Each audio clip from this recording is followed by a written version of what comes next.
When peaceful aliens meet humanity's wrath. The stars had always whispered secrets to those who knew how to listen, but today they screamed with desperation. Admiral Kethra of the Kalari peacekeeping fleet stood motionless on the bridge of the Harmony's wing, her iridescent feathers rippling with concern as the distress signal played for the 7th time. The crystalline tones that comprised Kalari language couldn't quite capture the raw emotion bleeding through the transmission, but the universal translator painted a picture of terror that needed no interpretation. Unknown vessels. This is Nexus. Research station. We are under attack by hostile forces. Requesting immediate assistance. Our defensive systems are failing. They have taken prisoners.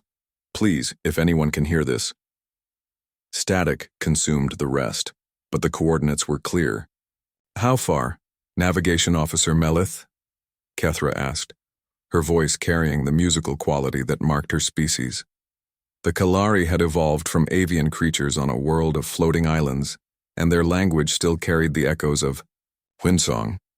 17 standard time units at maximum velocity, Admiral, replied Melith, her smaller form hunched over the navigation console. The signal is broadcasting from the edge of known space, in what appears to be a research sector. Kethra's primary eyes focused on the star chart, while her secondary eyes monitored the bridge activity. The Kalari had long ago transcended the need for violence, their society built on exploration, art, and the preservation of life throughout the galaxy. They had encountered few species that didn't eventually embrace their peaceful philosophy, but the transmission suggested something far more sinister than a simple territorial dispute. Prepare the medical bays, Kethra ordered, and ready the diplomatic teams. Whatever we find there, we will meet it with compassion and wisdom.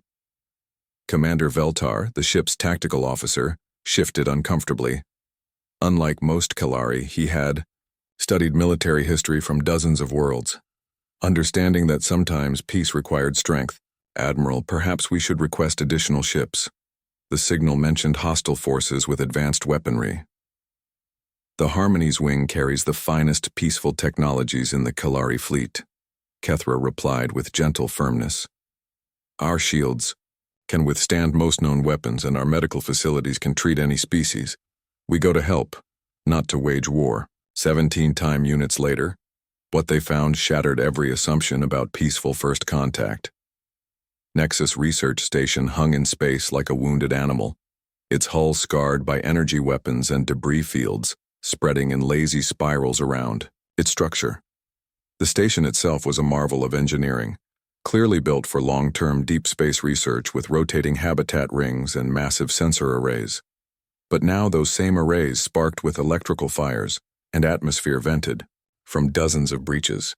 Scanning for life signs, reported Science Officer Yithal. I'm detecting this is unusual. I'm reading 3 distinct biological signatures. One matches the database of known peaceful species, but the other 2 are completely unknown. The attackers and the attacked, Veltar murmured. Admiral, there are still hostile ships in the area, 4 vessels maintaining attack formation around the station. The enemy ships were ugly things, built like predatory insects with weapon arrays that bristled from every surface. They bore the harsh angles of a species that had never known anything but conflict, their hulls scarred by countless battles and decorated with what could only be trophies from their victims. Open communications with the hostile vessels, Kethra commanded. Perhaps we can negotiate their withdrawal. The response came immediately and without translation protocols. A massive reptilian face filled the screen, scarred by old battles, and marked with ritual scars that spoke of a culture built on violence. When it spoke, the words were harsh and guttural. I am Warlord Thax of the Thrakari Empire. You fly a ship of weaklings. Leave now, or join these creatures in chains. Behind, the Warlord Kethra could see glimpses of the station's interior, through what appeared to be live feeds. Beings in environment suits were moving through corridors, but something was wrong. The prisoners weren't cowering or begging. They moved with purpose and precision, even under guard. Warlord Thax, Kethra replied, her voice carrying diplomatic, calm despite her racing pulse. I am Admiral Kethra of the Kalari peacekeeping fleet. We have come in response to a distress signal. Release your prisoners and withdraw from this system, and no harm need come to anyone. Thax's laugh was like grinding stone. Kelari, we know of you. Weak singers who think the galaxy runs on pretty words. Watch as we demonstrate reality. The transmission showed Thrakari soldiers herding a group of the unknown prisoners into what appeared to be the station's central hub. The captives were bipedal, roughly the same size as Kelari, but built more heavily. They wore simple research clothing and carried themselves with a strange mixture of compliance and alertness that Veltar found oddly unsettling. These creatures called themselves humans, Thax continued. They claimed to be explorers and scientists. Now they will serve the Empire as slaves along with any other weaklings who interfere. One of the human prisoners stepped forward, and Kethra was surprised to see it was a female of the species. She was tall for her kind, with dark hair pulled back and eyes that seemed to catalog everything around her with calculating intelligence. "I am Captain Zara Blackwood of the Terran Research Expedition," she said, her voice carrying clearly through the Thrakari translator. "We are peaceful scientists studying cosmic phenomena. We have committed no acts of aggression against your empire." Thax backhanded her casually, sending her stumbling.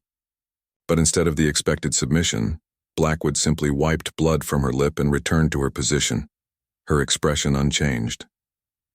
Several other humans moved almost imperceptibly closer to her, a subtle, protective formation that spoke of military training hidden beneath scientific facades. "You see?" Thax addressed Kethra again. "Even pain does not teach them proper submission. They will be broken in time. Now leave, or join them." Kethra was about to respond when alarms began, blaring throughout the Harmony's wing. The Thrakari ships had powered weapons and were targeting the Kelari vessel. "Shields to maximum," Veltar called out. "They're not negotiating, Admiral." The first salvo struck the Harmony's wing with devastating force. Kelari shielding was designed for space hazards and minor conflicts, not military-grade weapons designed to crack starship hulls. Systems overloaded and the ship shuddered under the assault. "Return fire," Kethra ordered reluctantly. The Kelari possessed defensive weapons, but they were intended to disable rather than destroy. Their response was pathetic compared to the Thrakari firepower. Energy beams designed to disrupt electronics and temporarily disable engines barely scratched the enemy hulls. Thax's laughter echoed across the communication channel. "Is this the might of the Kelari? Your ships are as weak as your spirits." But something was happening on the station that neither the Kelari nor the Thrakari had expected. The human prisoners were moving with sudden coordination, and the guards watching them seemed increasingly confused. Captain Blackwood had been speaking quietly to her companions, and now they dispersed throughout the chamber with purpose. Dr. Marcus Chen, a slight human with gentle eyes that belied a razor-sharp intellect, approached one of the station's computer terminals. His hands moved over the interface with surprising familiarity for someone supposedly seeing the technology for the first time. "Fascinating bio-neural interfaces," he murmured to himself, then louder to the Thrakari guard. "Your translation systems are quite sophisticated, but they operate on quantum frequencies, don't they?" The guard grunted, not understanding the implications. Chen's fingers found specific control sequences, and suddenly the station's internal communications came online. "All human personnel." Blackwood's voice echoed through the station's corridors. "Implementation Protocol 7. Execute." The Thrakari had no idea what Protocol 7 meant, but they were about to learn. Throughout the station, the captured humans moved with sudden, deadly precision. Research tools became weapons, environmental suits became armor, and scientific minds became tactical computers calculating angles of attack and defensive positions. Dr. Sarah Kim, the expedition's geologist, had been examining the station's mineral processing equipment. Now she turned that same analytical mind to the structural weak points in Thrakari armor. Her improvised projectile launcher, built from sample collection tubes and powered by compressed gas, sent crystalline fragments through the joints of alien battle gear with surgical precision. Engineer Paul Martinez had been cataloging the station's power systems. Now he rerouted energy flow, turning environmental systems into weapons. Lights became blinding strobes. Artificial gravity fluctuated to throw attackers off balance, and atmosphere processors created localized pressure changes that disrupted Thrakari equilibrium. The aliens had expected submission from a species they viewed as weak. Instead, they found themselves facing beings who turned every disadvantage into opportunity, every constraint into creativity. On the Harmony's wing, Admiral Kethra watched in amazement as the humans systematically retook their station. "They're coordinating without direct communication," she breathed. "How are they managing such complex tactical maneuvers?" Veltar's eyes were wide with something approaching awe. "Admiral, I think we've underestimated what we're dealing with. These humans fight like a hive mind, but they're clearly individuals. And look at their improvisation techniques." Captain Blackwood had fashioned a weapon from laboratory equipment that was currently cutting through Thrakari armor like paper. But more than that, she was directing her people with hand signals and brief words that somehow conveyed complex tactical information. The station's automated systems suddenly came online, but not under Thrakari control. Dr. Chen had somehow integrated himself with the bio-neural networks, turning the entire facility into an extension of human tactical thinking.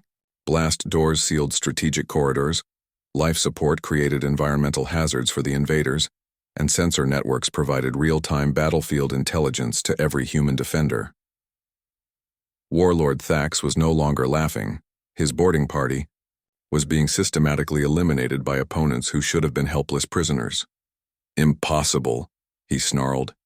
"They are scientists, not warriors." "Human beings," Captain Blackwood replied calmly through the communication system, "have always been both." The tide had turned completely. What had begun as a massacre was now a rout, with Thrakari soldiers retreating to their ships in panic. But the humans weren't finished. Dr. Chen had gained access to the station's external systems, and suddenly the research facility's sensor arrays were tracking the enemy ships with deadly precision. "Admiral Kethra," Blackwood's voice came through the communication channel. "Thank you for attempting to help us. You might want to increase your distance from the hostile vessels." Before Kethra could ask why, the station's maintenance drones deployed in formation around the Thrakari ships. Each drone had been modified with improvised explosive devices, turning simple repair units into guided missiles. The humans had weaponized their own infrastructure. The Thrakari fleet, expecting to face only a damaged research station and a single Kalari vessel, suddenly found themselves under attack by dozens of small, fast-moving targets. Their heavy weapons couldn't track the modified drones, and their shields were designed for energy weapons, not kinetic impacts. One by one, the enemy ships suffered critical damage. The humans didn't destroy them entirely. That would have been wasteful. Instead, they disabled engines, weapons, and life support with surgical precision, leaving the Thrakari floating helplessly in space. "This is Captain Blackwood to all Thrakari vessels. You are defeated. Surrender immediately or face the consequences." Warlord Thax's image appeared on screen one final time, his scarred face twisted with rage and disbelief. "This is impossible. You are a weak species. You build research stations, not weapons." "That's where you made your mistake," Blackwood replied. "You assumed that because we choose peace, we're incapable of war. You thought that because we explore rather than conquer, we don't understand tactics. You believed that because we value life, we won't take it when necessary." The station's modified sensors locked onto Thax's command ship, and improvised weapons powered up with deadly intent. "But most importantly," Blackwood continued, her voice carrying a cold edge that made even the peaceful Kellery shiver, "you attacked humans, and humans, Warlord Thax, have a very long memory." As if summoned by her words, space itself seemed to ripple. Admiral Kethra's sensors detected massive hyperspace distortions approaching the system, signatures unlike anything in Kalari databases. Whatever was coming was big, fast, and carrying enough energy to power entire star systems. "Captain Blackwood," Kethra called out urgently. "What is that approaching?" Blackwood's reply carried a mixture of satisfaction and grim anticipation that sent chills through every Kalari on the bridge. "That, Admiral, is the rest of humanity. And they've just learned that someone attacked their people." The hyperspace distortions grew stronger, and in the distance, the first ships of the human fleet began to emerge from faster-than-light travel. They came not as explorers or researchers, but as something far more terrifying, humans with a purpose. The galaxy was about to learn what happened when you mistook human kindness for human weakness. Earth's navy arrives. The galaxy will never be the same. The first ship to emerge from hyperspace was a monster. Admiral Kethra had seen vessels from dozens of species, but nothing had prepared her for the sight of the TDS Retribution, flagship of the Terran Defense Navy. At nearly 3 kilometers long, it dwarfed even the largest Kalari exploration vessels. Its hull a matte black that seemed to absorb light rather than reflect it. Weapon ports dotted its surface like the eyes of some primordial predator, and the energy readings from its reactors suggested power output that could supply entire worlds. Behind it came others, destroyers that moved with predatory grace, their sleek hulls designed for speed and devastating firepower. Cruisers that bristled with defensive systems and carried enough armament to crack moons. Carriers that already launched clouds of fighters. Small craft that moved like swarms of mechanical wasps seeking targets. But it was the presence they brought with them that truly unsettled the peaceful Kellery. These weren't explorers or diplomats. These were warriors, and their intent radiated across space like heat from a forge. "By the winds of home," whispered Commander Veltar. "How many ships are there?" The tactical display showed the answer in stark numbers. 47 vessels had emerged from hyperspace in perfect formation, their arrival coordinated with military precision that spoke of centuries of warfare. Each ship maintained exact spacing, weapons powered but not yet targeted, like a pack of wolves surrounding prey. On the bridge of the Retribution, Admiral Sarah Voss stood with her hands clasped behind her back, watching the tactical display with cold blue eyes. At 52, she had commanded fleets in 3 different conflicts, and her reputation for swift, decisive action was legendary throughout human space. Her silver hair was pulled back in a regulation bun, and her uniform bore the scars of field command rather than the pristine appearance of a desk admiral. "Report," she said, her voice carrying the authority of someone accustomed to being obeyed. "Without question. 4 Thrakari vessels disabled and adrift," replied Captain Jake Morrison from his position at the tactical station. "Nexus station secure with minimal casualties among our people. Unknown alien vessel maintaining position. Appears to be friendly. They answered the distress call before we arrived." Voss nodded, her expression unchanged. She'd read the briefings on humanity's first contact with the Kellery during the hyperspace transit. A peaceful species that had tried to help when humans were under attack. That earned them consideration but not trust. Trust had to be earned in blood and time. And the Thrakari? Approximately 800 survivors across their 4 ships. Their engines are dead, weapons offline, life support minimal. They're completely helpless. Good. Voss's smile was cold as vacuum. "Open a channel to all vessels, including our new Kalari friends. I want everyone to hear this." The communication channel opened, and Voss's image appeared on screens throughout the system.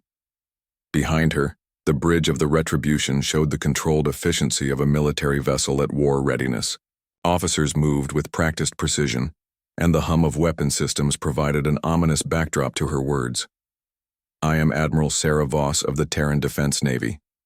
46 hours ago, we received a transmission indicating that human civilians were under attack by hostile forces.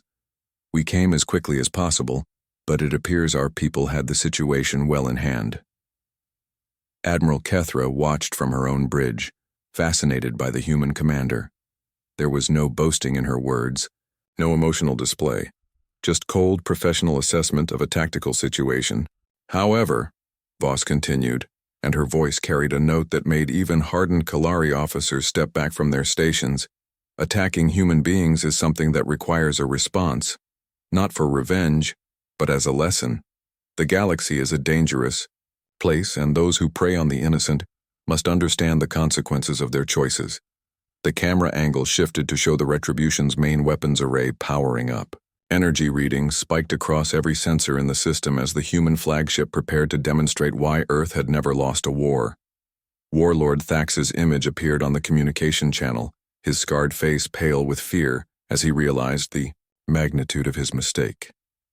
His command ship hung powerless in space, its weapon systems destroyed by human ingenuity and improvised warfare. "Admiral Voss," he said, his voice lacking the arrogance that had marked his earlier communications. "The Thrakari Empire did not know these humans belonged to a greater power. We can negotiate compensation. We can establish trade agreements. Surely there is no need for further violence." Voss studied him with the expression of someone examining an insect. "Warlord Thax, you made several errors in judgment. First, you assumed that because our people chose to explore rather than conquer, they were weak. Second, you believed that because they carried scientific equipment rather than weapons, they were defenseless. Third, you thought that because they offered peaceful contact, they would submit to slavery. The human fleet moved into attack formation with mechanical precision. Destroyers flanked the disabled Thrakari ships, while cruisers provided fire support coverage. Fighters buzzed around the enemy vessels like angry insects, their weapons locked, on target. But your greatest mistake," Voss continued, "was believing that humans fight alone." Captain Morrison stepped forward, his younger face marked by the same professional calm as his admiral. "All ships report ready for synchronized bombardment. Target locks confirmed." "Waiting for your order, Admiral." On Nexus Station, Captain Blackwood watched the display with grim satisfaction. She'd fought to protect her people with improvised weapons and desperate tactics. Now she was seeing humanity's true military might, and the contrast was sobering. Her small research team had held off trained soldiers using creativity and determination. The human fleet could erase the Thrakari from existence with casual efficiency. "Admiral Voss," Blackwood's voice came through the communication channel. "These beings attacked us without provocation and intended to enslave my people. But they're defeated now. Perhaps mercy would demonstrate human strength better than annihilation." Voss considered this for a moment, her tactical mind weighing options with computer-like precision. In the Kalari observation, Admiral Kethra noted the pause with interest. These humans possessed overwhelming military power, but they also listened to wisdom. It was a combination she'd never encountered before. "An interesting perspective, Captain Blackwood. Warlord Thax, you have one opportunity to demonstrate that the Thrakari Empire can learn from its mistakes. You will order all your forces to withdraw from human space immediately. You will broadcast a warning to every military commander in your empire that humans are not to be attacked under any circumstances. And you will provide intelligence on any other predator species that might threaten peaceful civilizations." Thax's image showed his struggle between pride and survival. Around him, his bridge crew watched with desperate hope. They'd seen what human civilians could do with laboratory equipment. They had no desire to face the full military might of Earth. "And if we refuse?" Thax asked, though his voice suggested he already knew the answer. Lieutenant Eva Santos, commander of Fighter Squadron 7, chose that moment to demonstrate human tactical flexibility. Her modified Raptor-class fighter broke formation and accelerated toward the nearest Thrakari ship at speeds that should have been impossible.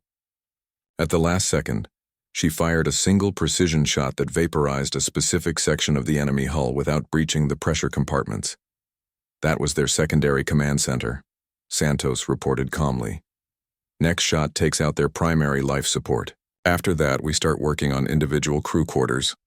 The message was clear. Human military doctrine didn't rely on massive bombardments or overwhelming force alone. They possessed the precision and skill to dismember an enemy ship piece by piece, system by system, leaving the crew to contemplate their approaching death. Thax's surrender came in broken whispers. "The Thrakari Empire will comply with all demands. We withdraw from human space. We will broadcast the warnings. We will provide the intelligence you require." Voss nodded as if she'd expected nothing else. "Captain Morrison, escort the Thrakari vessels to the edge of the system. If they attempt to power weapons or communicate with their fleet, destroy them. Lieutenant Santos, maintain fighter patrols until they reach the hyperspace limit." The human fleet moved with the same mechanical precision that had marked their arrival. There was no celebration, no boasting about their victory, They simply executed their mission with professional efficiency and prepared for whatever came next. Admiral Kethra found herself both impressed and slightly terrified by what she'd witnessed. The humans had demonstrated 3 distinct levels of capability: scientific improvisation when attacked as civilians, tactical precision when organized for defense, and overwhelming military power when responding to threats against their species. Each level had been perfectly calibrated to the situation, suggesting a depth of strategic thinking that few species possessed. "Admiral Voss," she said, opening a communication channel. "I am Admiral Kethra of the Kalari peacekeeping fleet. We came to help when we heard the distress signal, but your people had already turned the tide. I wanted to express our admiration for their ingenuity and courage." Voss's image appeared on the Kalari bridge, and for the first time her expression softened slightly. "Admiral Kethra, we've reviewed the records of your intervention. You answered a distress call from an unknown species, risked your ship to help strangers, and attempted to negotiate peace even under fire. That speaks well of your people's character." "Perhaps," Kethra suggested carefully, "our species might benefit from further contact. The Kalari have explored much of this galactic region, and we've encountered many civilizations. Some, like yours, value both knowledge and strength. Others, like the Thrakari, understand only force." The human admiral considered this proposal, with the same careful analysis she'd applied to the tactical situation. "Formal first contact protocols will require diplomatic teams and extended negotiations, but I think both our species would benefit from such discussions. Your people showed courage in coming to help ours. That's not something humans forget." Dr. Marcus Chen, who had been monitoring the communications from Nexus Station, stepped forward, with characteristic enthusiasm. "Admiral, if I may suggest, we've learned a great deal about Kalari bioneural interfaces during our brief contact with their technology. There are research opportunities here that could benefit both species. Their exploration databases combined with our analytical techniques could map unknown regions of space more efficiently than either of us could manage alone." Voss's smile this time was genuine rather than tactical. "Dr. Chen, you've just had your research station attacked by hostile aliens and you're already thinking about the next scientific collaboration. That's very human of you." As the Thrakari vessels limped away toward the hyperspace limit under human escort, the 2 fleets maintained their positions near Nexus Station. The humans began repairs and medical treatment for their people, while the Kalari offered assistance with their advanced healing technologies. But the real changes were happening in subspace communications. News of humanity's emergence was spreading across the galaxy at light speed. The Kalari were broadcasting details of human tactical flexibility and military precision. The surviving Thrakari were warning other predator species about the terrible mistake of underestimating humans. And in the depths of space, other civilizations were taking note of these new players on the galactic stage. Captain Blackwood stood on the observation deck of Nexus Station, watching human and Kalari ships, working together to clear debris from the battle. Her reflection in the reinforced viewport showed a woman who'd been changed by recent events. She'd come to the edge of known space to study cosmic phenomena and ended up making first contact with an alien species while fighting off slavers with improvised weapons. "Quite a day for a peaceful research mission," commented Dr. Chen, joining her at the viewport. "The galaxy just got a lot more interesting," Blackwood replied. "And a lot more dangerous, but also more full of possibilities." In the distance, Admiral Voss's flagship prepared to return to human space, but not before establishing communication protocols with the Kalari fleet. The age of human isolation was ending, and what came next would depend on how well both species could navigate the complex relationships that awaited them among the stars. The battle had lasted minutes. The consequences would echo for centuries. And in the depths of space, other civilizations were already deciding whether humanity represented an opportunity for cooperation or a threat that needed to be eliminated before it could grow stronger. Taisi. Humans had announced their presence to the galaxy in the most definitive way possible, by winning. Everything that followed would be measured against this first impression, and Admiral Voss knew that the choices made in the next few months would determine whether humanity's future among the stars was written in alliance or in blood.